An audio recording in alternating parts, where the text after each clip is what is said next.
Winter pruning is one of the best things you can do for your landscape, but it's also when we see the most long-term damage.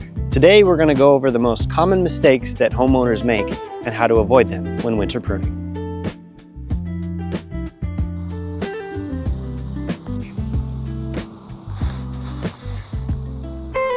Heavy pruning in winter can stimulate new growth that can be vulnerable to cold and freezing.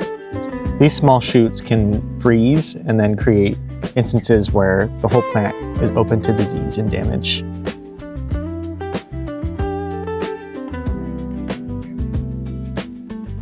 Some plants flower in the early spring, and so when you go to prune in the late winter, you'll find buds, like these camellia buds.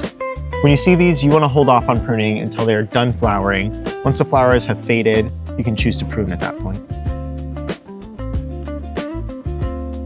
Another very common and often overlooked mistake that people make when winter pruning, and this spans not just with the local homeowner, but with professionals, is using the wrong tool for the job.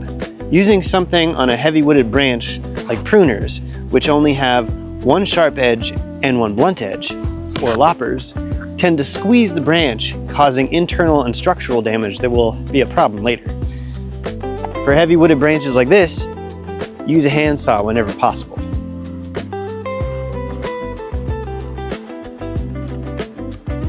When pruning in the winter, especially with trees, there's 4 things you want to look for. You want to look for dead, damaged, diseased, and dysfunctional branches. So dead is pretty self-explanatory. To check if a branch is dead, you can take your pruners and just very gently scrape the bark on the branch in question. If it's green underneath, it means it's live. If it's brown like this, that means this branch is dead. For example, this branch is green underneath. So you can really clearly see the difference here. Green for alive, brown for dead. Diseased is a little bit harder to figure out. You can look up photos. If something looks a bit off on your tree, you can take a photo of it compared to things that you see online when you look up diseased branches. Dysfunctional are branches that are crossing one another. If you have a branch that's held too tightly up against the trunk of the tree, that's a dysfunctional branch and you're going to want to prune that off. And then damaged. Damage is usually pretty clear. It's if something has been ripped off or broken and is hanging down at an angle. You'll definitely want to make sure you prune those off as well.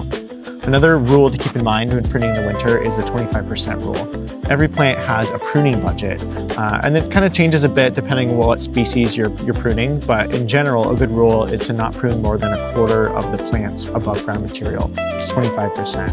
It can be a little tricky to visualize sometimes, so it's good to step back while you're pruning, take a look at what you've pruned off and what is left, and kind of compare and evaluate if you're getting close to that 25% or not.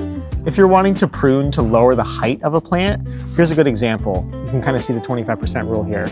Take the whole height of the plant and imagine what 1/4 of that would be. And that's about where you want to prune to. You can see in the past, that's about where this has been pruned to as well. You don't want to take off any more than that or it can stress the plant out. The best way to avoid pruning mistakes is simple. Know the plant, know the timing, use proper technique and tools. When in doubt, prune less and ask the professionals.